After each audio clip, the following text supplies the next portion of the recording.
My name is Michael. I'm 68 years old and come from a fairly large family. There's 5 boys, 2 girls, married, and have 3 from my first wife. Oldest one's married with 2 kids. My middle son lives up in Seattle, and my daughter lives in Los Angeles. When it comes to family issues regarding food and et cetera, there was really no significant factors within the family or genetically that said, you're going to be heavy. I became heavy, and I think most of that was really out of choice.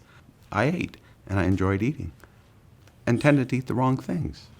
When I look at obesity as to whether it's a disease or not, I actually look at it almost like an alcoholic.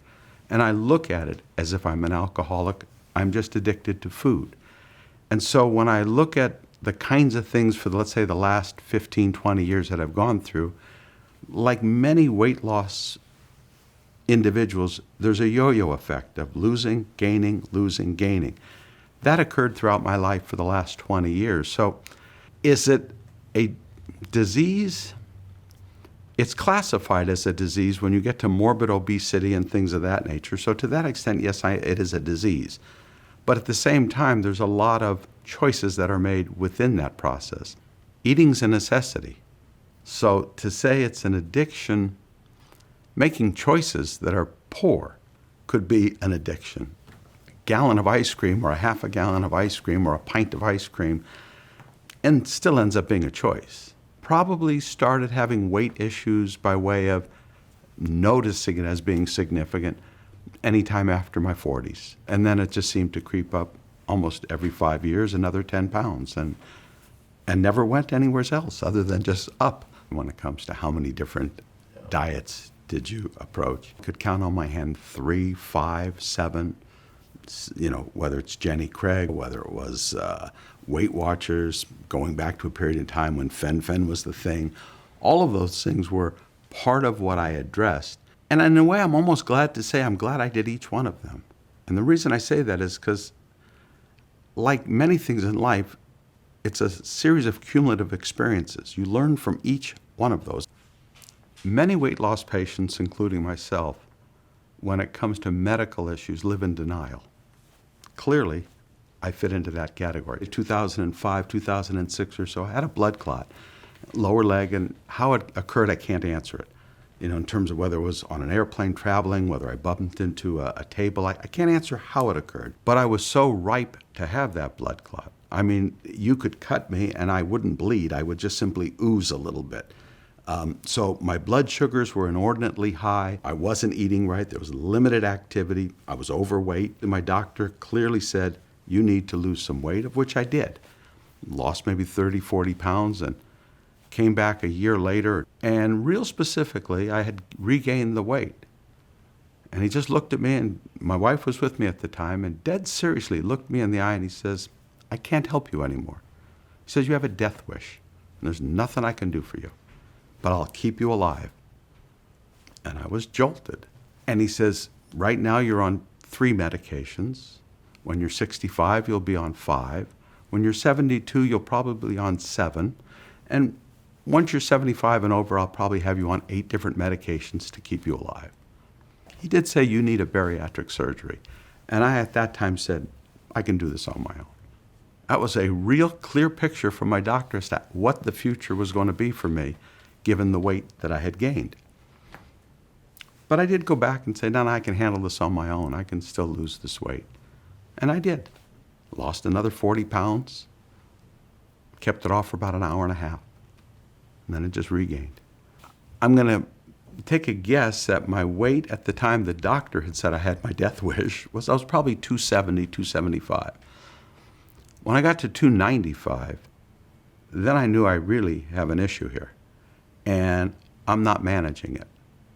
Now, interesting enough, it wasn't the only thing I wasn't managing in my life, because weight is really kind of one of 6 things that you're dealing with simultaneously in life. It took me a good 3 years to get to that decision. Went through a medical weight loss program, of which my insurance company denied me. Regardless of medical necessity, the insurance company just said, not a part of the plan. So you appealed it, they rejected it, I appealed it again, they rejected it. Frustrating, inordinately frustrating. And I was on, quote, what one would think would be a PPO plan and a better choice plan. Ended up finding out that in the state of California, to offer an HMO, there are certain medical procedures that HMOs must provide. Bariatric surgery, if you met the criteria of a medical condition of obesity and morbid obesity, et cetera, without getting too technical, BMI is X amount of points above what it's supposed to be. They have to authorize that. And I had skyrocketed well beyond all of the authorization points. And so I made the decision to switch to an HMO. And the very first thing I did with my doctor when I was assigned to an HMO doctor was tell him exactly what I wanted to do. And he referred me to a surgeon, et cetera, and I started the process again. So that was a 2.5-year process from the beginning to the end to ultimately where the authorization came. Probably the most glaring part of how my life was affected by my weight was my granddaughter. She would have been 2, 3, 4 at the time. And like I'm doing now, I would sit and watch her play. That's just a sad comment, to be able to watch your granddaughter play, not playing with her. I lost out on the ability to play with my grandchildren. I lost out on really enjoying golfing. I ceased to play tennis altogether.